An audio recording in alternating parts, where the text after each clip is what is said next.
Salamlayıram sizi değerli dostlar, aziz dostlar.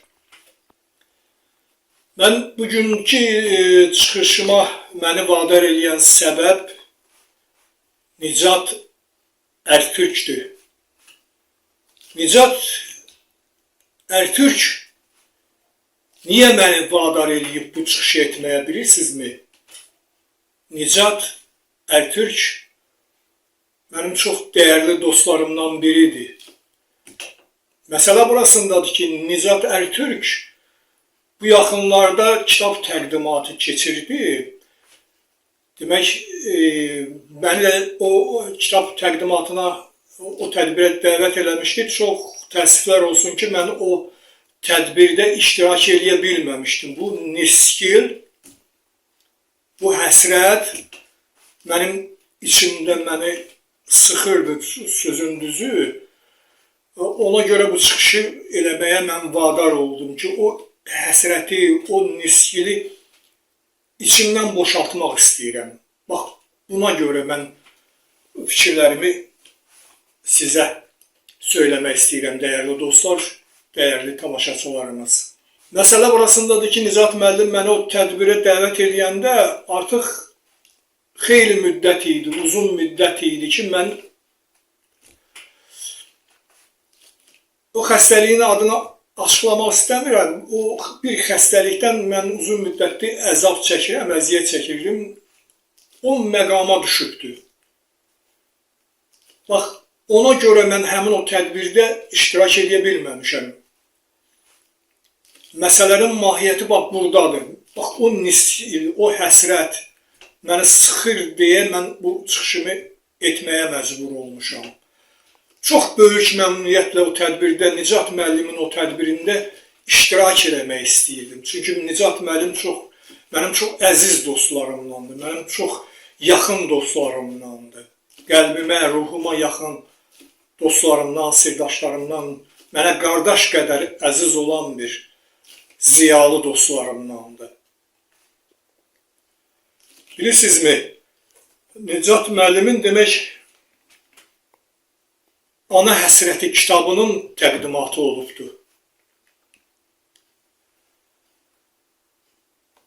Çox təəssüflər olsun, mən bir daha deyirəm, çox təəssüflər olsun ki, mən o tədbirdə iştirak edə bilməmişəm.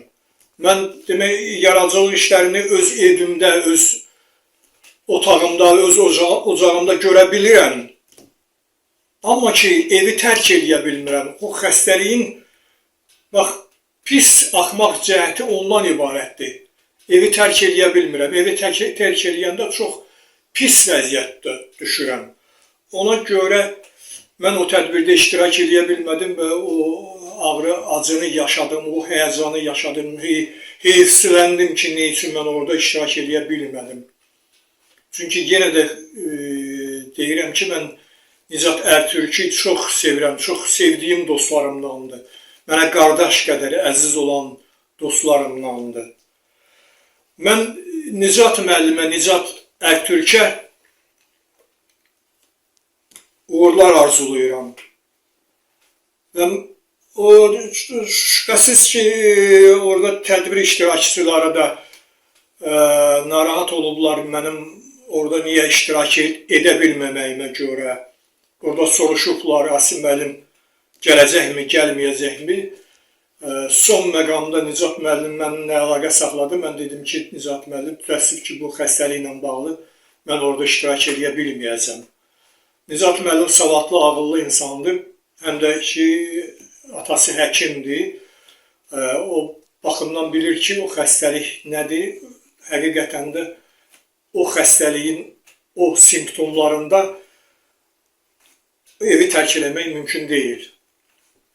Mən bu dəyərli dostuma, bu Nicat müəllimə, dəyərli sirdaşıma, qardaşıma mən uğurlar arzulayıram. Əlbəttə o hələ cavandır, həyatı qarşıdadır hələ. Uğurları hələ qarşıdadır. Mən bilirəm ki, Nicat müəllim çox son dərəcə istedadlı, ağıllı, təmkinli bir insandır, yaradıcı bir insandır. Onun poeziyasına da, mən Nicat müəllimin poeziyasına da bələdəm, yaxşı bələdəm, onun yaradıcılığına bələdəm deyə mən bilirəm ki, onun uğurları hələ qarşıdadır və onu Qarşıda hələ çox uğurlar gözləyir. Allah da mənə təbii ki, sağlamlıq imkan verəcəksə mən onun tədbirlərində, növbəti tədbirlərində iştirak edəcəm. Mənim çox dəyərli dostlarım olubdur, məni tədbirlərə dəvət ediblər. Mən çox təəssüflər olsun ki, həmin o xəstəliyə bağlı mən o tədbirlərdə, o dostlarımın tədbirlərində iştirak edə bilməmişəm. Həm də bu çıxışımı ona görə deyirəm ki, o dostlarım da bilsin ki, məni o tədbirlərdə iştirak edə bilməməyimin səbəbi məhz həmin o xəstəliyimlə bağlı olubdur. Mən laqeydlik göstərməmişəm. Məsələnin mahiyyəti buradadır və Nicat qardaşıma da, bu dəyərli dostuma, sirdaşıma gələcək işlərində, yaradıcılıq işlərində, həyatında uğurlar arzulayıram. Uğurları həmişə olsun, davamlı olsun və Asif baba da, Asif dostu, qardaşı, sirdaşı da o uğurlarında iştirak eləsin, onun yanında olsun. Nicat müəllimin, Nicat Ərtürkün. Nicat müəllim doğrudan da çox xarakterinə uyğun, elə o təxəllüsünə uyğun, adına uyğun oğuldur. Ərtürkdür Nicat müəllim. Sözündə bütöv, sözünün yiyəsi olan, dediği sözün ağası olan, dosta qarşı öz nəvazişini, dəstəyini əsirgəməyən, öz mehribançılığını əsirgəməyən, dürüstlüyünü əsirgəməyən bir dostdur, bir mərd oğuldur Nicat Ərtürk, Nicat qardaşım. Uğurlar arzulayıram sizə, dəyərli dostlar. Həyat insana bir dəfə verilir. Həyat insana cəmi bircə dəfə verilir. Vaxt isə gözləmir. Hər dəqiqənin, hər vaxtın öz yeri var. Mən çox təəssüflər olsun ki, həmin o vaxtda mən orada xəstəliyim imkan versəydi, verəydim, mən orada olaydım. O çıxışdım, öz sözümü orada deyə biləydim. Mən hələ də unuda bilmirəm Nicat müəllim mənə deyəndə ki, Asim müəllim, orada sizin siyahıda adınız yazılıbdır, sizə söz veriləcək, siz orada iştirak eləməlisiniz. O niskil hələ də məni tərk eləmir, mənim qəlbimi və ruhumu. Nicat müəllim, gələcəyiniz uğurlu olsun, Asif baba, Asif dostunuz, qardaşınız yanınızda olacaq inşallah, Allahın köməkliyi ilə. Dəyərli dostlar, hər birinizə can sağlığı, uğurlar arzulayıram, yaradıcılıq uğurlar arzulayıram sizə. Mən deyim ki, əziz dostlar, çox sevirəm mən sizi. Mən çox istəyirəm sizi. Mən istəyirəm canınız sağlam olsun. Həyatınız xoş keçsin.